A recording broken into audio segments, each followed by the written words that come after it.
So I want you to think of a process block like any concurrent statement. So when you think of a concurrent statement, you sort of visualize it as a piece of hardware that takes as input some signals, or it's triggered by some signals, and it affects some signals. This could be the same also. It could, if it's triggered by Y and it affects Y also, that's also allowed. Okay, this is within a entity.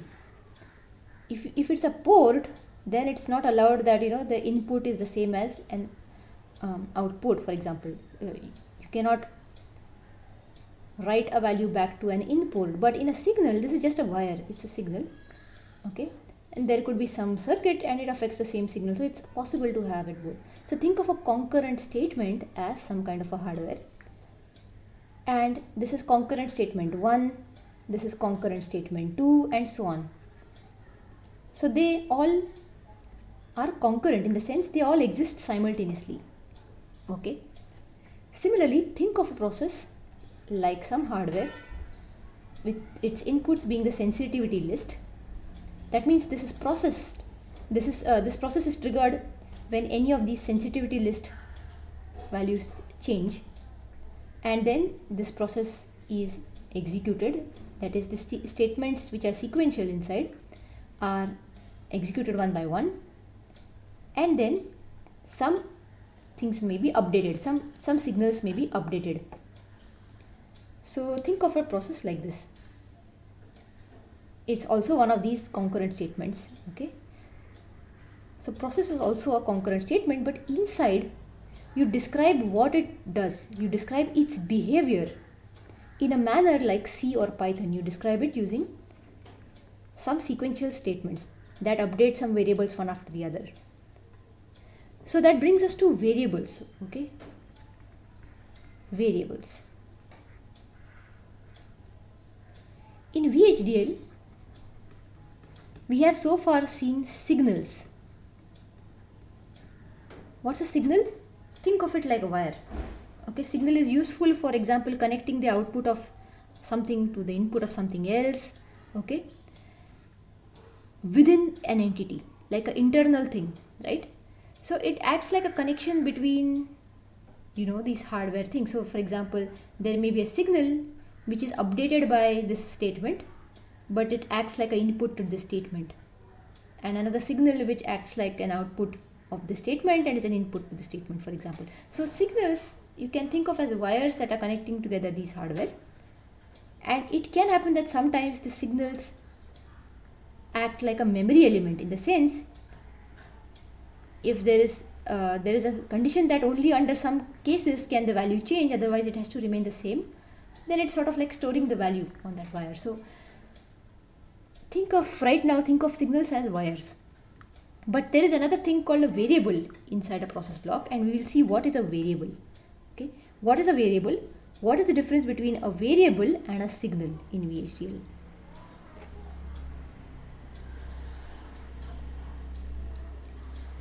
So a variable is just like a variable in C or Python, and it can be used only inside a process block. Okay, and how do you interpret it? It is just like a variable in a C function, inside a C function. Okay, it is used for storing temporary values, and the scope of this variable is limited to the block in which it is declared. So how do you declare a variable? How do you initialize it? How do you use it? It's very similar to how you declare and use a signal. So let's see an example.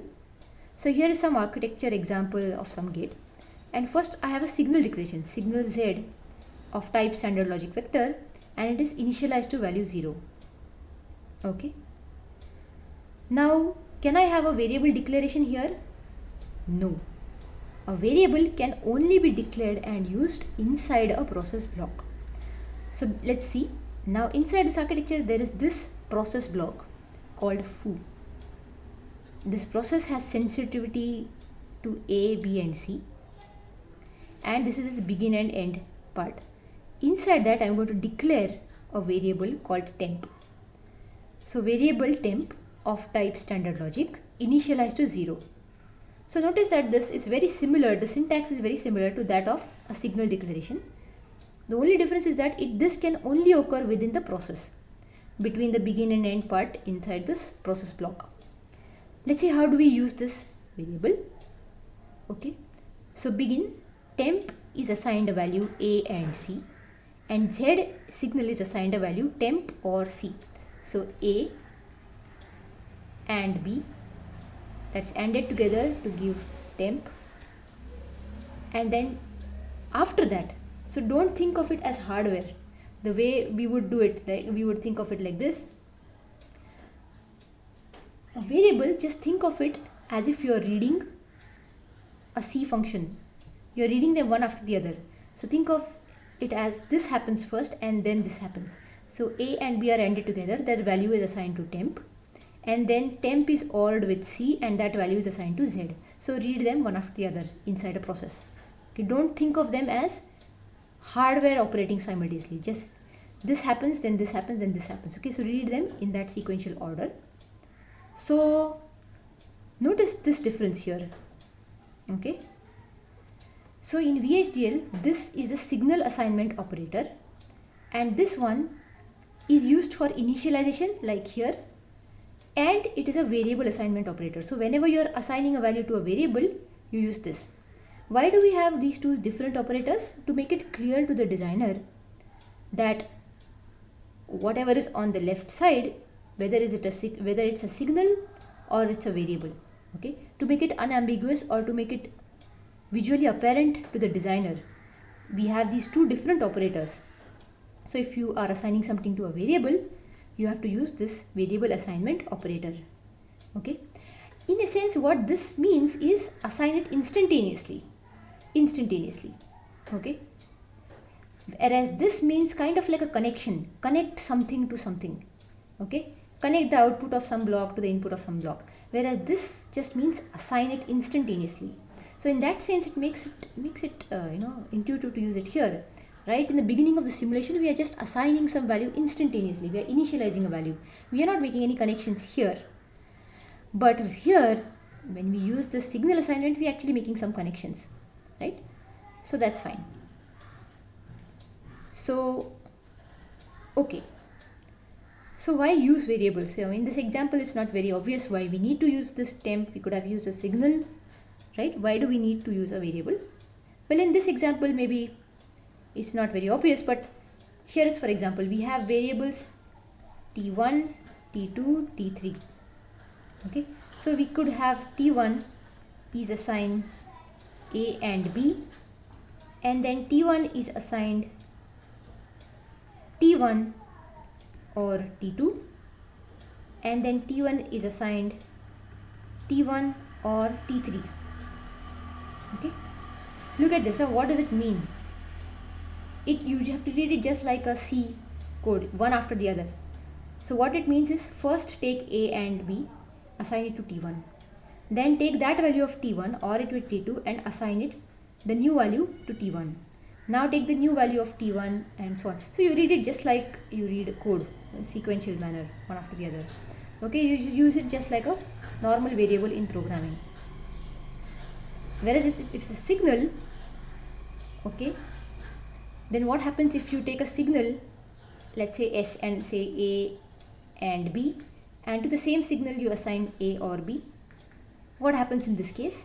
This is a very interesting question. I encourage you to try this and find out what happens. Okay? Because yeah, it's like simultaneously you are connecting S to this and then also to this. So what will happen in this case? Okay? What will happen? So this is for you to find out. So let's move on. So let's list down the differences between a variable and a signal. Okay. A variable can only be present inside a process block. A signal can be declared and can be used anywhere in the architecture, including within a process block. So signal can be used both within a normal other concurrent statements, it can be used inside a process, but a variable can be present only inside a process block. Okay. So second is signal assignment operator. This is used for signal assignment, which kind of think of this as make a connection. and this is a variable assignment operator. So think of it as assigning instantly some value on the right side to the variable on the left side. So this is a variable assignment operator. The most important difference is their purpose. Okay, so think of a signal as a wire or a connection or a single memory element, and it could serve as a connection between multiple concurrent statements. So for example, here is a concurrent statement, here is another concurrent statement. So let's say this is actually an AND gate, this is an OR gate, and this is something, let's say this is some more complicated, some conditional signal assignment statement. So these are the inputs, this output, this could serve as an input to the next one, and so on. Okay, so this could be a signal, but a variable is limited to being inside this process block. So let's say if this is a process block, in a similar way, you could have signals bringing in value from the outside as an input, but you cannot have this as an interconnection. A variable cannot be used as a means of conveying information from one concurrent block to another concurrent block. Okay, its scope is limited to within a process. It can only be used inside this process, and to act as a means of communicating information between two concurrent hardware blocks, we can only use a signal. We should not use a variable. We cannot use a variable. Variable scope is limited to being within the within a process block. So think of a variable just like your C variable or a temporary variable that you use for writing a function. Okay, use it to store temporary values, and it cannot serve as a connection.